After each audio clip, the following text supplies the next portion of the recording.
আপনারা জানেন গত 21 অক্টোবর শওকত আলী নামে একজন লোক গোয়ালপাড়া মাঠপাড়া বাড়ি জীবননগর থানায় এসে একটা অভিযোগ দায়ের করে যে তার সন্তান হাসান সহ স্বপন এবং আমির হোসেন নামে একই গ্রামের একই পাড়ার কিছু ছেলে তারা মিসিং হয়েছে বা অপহৃত হয়েছে। এই নামে একটা স্বর্ণ চোরাচালানের এরকম একটা ঘটনা বর্ণনা করে একটা কিছু ব্যক্তি তাদেরকে দায়ী করে মজিদ, রুবেল, লালন, সামাদ, শাহিন এরাও একই গ্রামের গোয়ালপাড়া মধ্যপাড়া এবং নতুন পাড়াবাড়ি শাহিন এই কয়জন নামে সহ অজ্ঞাতনামা 3-4 জনকে আসামি করে একটা থানায় এজাহার দায়ের করে। দায়ের করার পরে আমরা এই জিনিসটা অপহরণ হয়েছে এবং গোল্ডের বিষয় এই বিষয়টি আমাদের পুলিশ সুপার সহ আমরা যারা ক্রাইমে অপরাধ নিয়ে কাজ করি থানা সার্কেল ডিটেকটিভ ব্রাঞ্চ আমরা এই বিষয়টা গুরুত্ব সহকারে নিয়ে আমরা এক পর্যায়ে তদন্ত করতে করতে আমরা অনুসন্ধান করতে করতে আমরা একটা পর্যায়ে বিশেষ একটা মাধ্যমে জানতে পারি এবং 23 দিন পরে বিষয়টা আসে আমাদের কাছে। আর এর মধ্যে আমরা আবার যে 3 জন ওনাদের ছেলে যে 3 জন হয়েছে মিসিং হয়েছে তদন্ত করতে গিয়ে আমরা জানতে পারি যে 12 তারিখে ওনার ছেলে এই যে 3 জন মিসিং হয়েছে তার সঙ্গে তার 13 তারিখে হয়েছে, 12 তারিখে তার আগে আরো 2 জন মিসিং হয়েছে,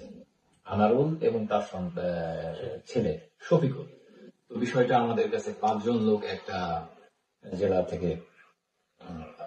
মিসিং হয়েছে বা অপহরণ খুঁজে পাওয়া যাচ্ছে না। আমরা গুরুত্ব সহকারে নিয়ে এটা তদন্ত করে আমরা একটা গোপন সংবাদের ভিত্তিতে আমাদের টেকনোলজি সহ এবং গোপন সংবাদের ভিত্তিতে আমরা জানতে পারি যে ঝিকরগাছা থানাধীন একটি জায়গায় আমাদের কাছে প্রথম তথ্য আসে যে রেজাউল ইসলাম রেজা নামে একজন স্বর্ণ চোরাচালানের ব্যবসায়ী, এরকম আমাদের জানা মতে এরকমই আসে তথ্যটা যে উনার বাড়িতে তাদের 5 জনকে আটকে রাখা হয়েছে এবং এটা নিয়ে আর কি স্বর্ণ চোরাচালান নিয়ে যে সোনা মিসিং হয়েছে, কিছু সোনা মিসিং হয়েছে এবং সেটা উদ্ধারের জন্য এদেরই হয়তো এদের মধ্যেই এদের ইন্টারনাল বিবাদে ক্যারিয়ার বহনকারী বা যারা এর সঙ্গে জড়িত এদের মধ্যে বিবাদে এই 4-5 জনকে তারা আটকে রেখেছে এবং বিভিন্ন রকম ভাবে নির্যাতন করছে। কিছু অডিও ভিডিও আমাদের কাছে আমরা বিভিন্ন মাধ্যমে পাচ্ছিলাম। এরপরে আমরা নিশ্চিত হলাম যে তারা ঝিকরগাছা থানার হাজারিবাগ ইউনিয়নের কুল্লা গ্রামে জনৈক রেজাউল ইসলাম রেজা ওনার খামার বাড়িতে 5 জনকে আপনার রাখা হয়েছে। ওই অনুমানের ভিত্তিতেই আমরা পুলিশ সুপারের নির্দেশনায় আমি অতিরিক্ত পুলিশ সুপার, আমার সঙ্গে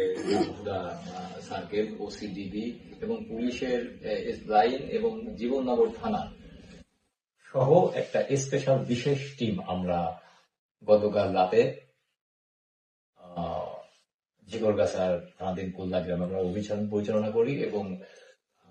যশোর পুলিশের সহায়তায় আমরা ঝিকরগাছা থানারও সহায়তায় আমরা সেখানে গিয়ে একটা অভিযান পরিচালনা করে আমরা 5 জন ভিকটিমকে আমরা রেস্কিউ করতে আমরা সক্ষম হই এবং সেই সঙ্গে এর সঙ্গে জড়িত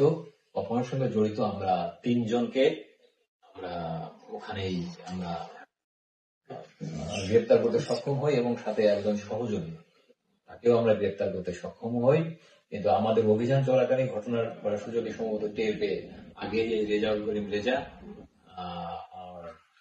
গাফার এরা আগেই আপনার ওখান থেকে সরে যায়, কারণ আমার টেকনোলজি ছিল, তার বাসাটা পুরোটা সিসি ক্যামেরা দিয়ে ছিল, আগেই ওখান থেকে সরে চলে গেছে। এই হচ্ছে আপনাদের